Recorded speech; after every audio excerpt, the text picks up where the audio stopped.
পটলের এই রেসিপিটি যদি একবার বানিয়ে খান, গ্যারান্টি দিয়ে বলছি বারবার বানিয়ে খাবেন। খুব সহজেই ও সিম্পলভাবে চেষ্টা করেছি রেসিপিটি করে দেখানোর। আপনারা দেখছেন টিএ রান্নাঘর থেকে। আজকে আমার রেসিপি পটলের কর্মা। আমি এখানে হাফ কেজি পটল নিয়েছি। পটলগুলোকে এইভাবে খোসা অল্প অল্প করে ছেড়ে নেব। আমি সম্পূর্ণ খোসা ছাড়াবো না, চারপাশ থেকে একটু একটু করে খোসা রেখে এইভাবে ছিলে নিলাম। আর ছেলা হয়ে গেলে আমি পটলগুলোকে এরকম দুই সাইড থেকে কেটে নিলাম, যাতে ভিতরে লবণটা ভালো করে ঢুকে যায় আর খেতেও খুব টেস্টি লাগে। এখন আমার সবগুলো পটল কাটা হয়ে গেল। এখানে আমি মিক্সির মধ্যে নিয়েছি 2 চামচ পোস্ত আর 10-12টা কাজু আর 4টা পাকা লঙ্কা আর 2 চামচ আমি সাদা সরষা নিয়েছি। আর নিলাম একটু জিরার গুঁড়া আর একটু ধনিয়া গুঁড়া দিয়ে এখানে আমি জল দিয়ে একদম মিক্সিতে একটি মশলার পেস্ট বানিয়ে নেব। আর এদিকে আমি কড়াইয়ের মধ্যে তেল দিয়ে দিলাম।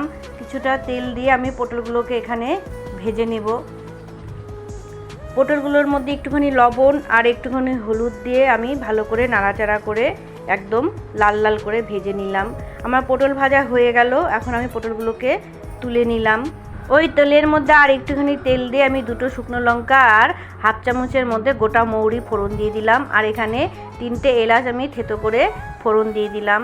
এগুলোর থেকে যখন সুন্দর একটি গন্ধ বেরিয়ে আসলো, তখন আমি 2টো পেঁয়াজ কুচিয়ে রেখেছিলাম, সেই কুচানো পেঁয়াজটা এখানে দিয়ে লাল লাল করে ভেজে নিলাম।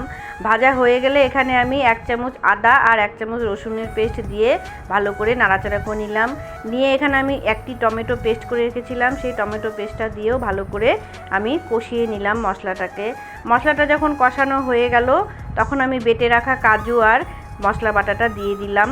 কাজু আর পোস্ত বাটাটা আমি অনেকক্ষণ ধরে ভেজে নেব, যতক্ষণ না কাঁচা গন্ধটা দূর হয়ে যায়। আর যেহেতু কাজু দেওয়া আছে, এটাকে ঘন ঘন নাড়তে হবে যাতে নিচে লেগে না যায়। যখন আমার এরকম তেল বেরিয়ে আসলো, এখানে আমি গুঁড়ো মশলা অ্যাড করে দিলাম। 1 চামচ কাশ্মীরি লাল লঙ্কার গুঁড়ো, 1 চামচ হলুদের গুঁড়ো আর স্বাদ মতো লবণ দিয়ে আমি আবার ভালো করে নাড়াচাড়া করে আমি ভেজে নেব। এখন আমি এখানে 2 চামচের মতো জল দিলাম, তাহলে মশলাটা কষাতে ভালো হবে। এবং এইভাবে আমি ভালো করে নাড়াচাড়া করে জল দিয়ে ভালো করে কষিয়ে নিলাম। আর যখন আমার এরকম মশলাটা থেকে সুন্দর তেল ছেড়ে দিয়েছে, তখন আমি এখানে একবারে ঝোলের জল দিয়ে দিলাম। দিয়ে যখন ঝোলের বলক চলে আসলো, তখন আমার ভেজে রাখা পটলগুলো এর মধ্যে দিয়ে দিলাম। দিয়ে আমি 10 মিনিটের মতো আমি জাল দিয়ে নিলাম। 10-15 মিনিট জাল দেওয়ার পর আমি এখানে দিয়ে দিলাম হাফ চামচের মতো চিনি।